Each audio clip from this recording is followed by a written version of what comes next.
నమస్కారం ETV news కు స్వాగతం. ముందుగా ప్రధానాంశాలు.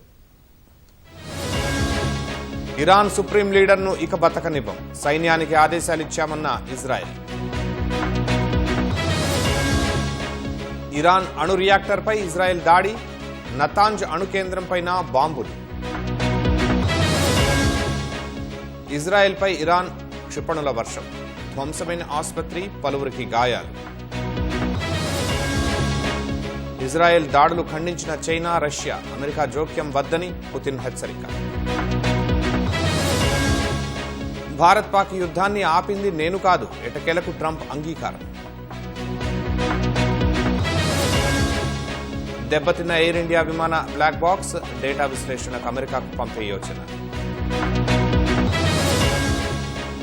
జస్టిస్ వర్మ ఇంట్లో నోట్ల కట్టలు నిజమే, ఆయన్ను తొలగించాలన్న సుప్రీంకోర్టు ప్యానెల్.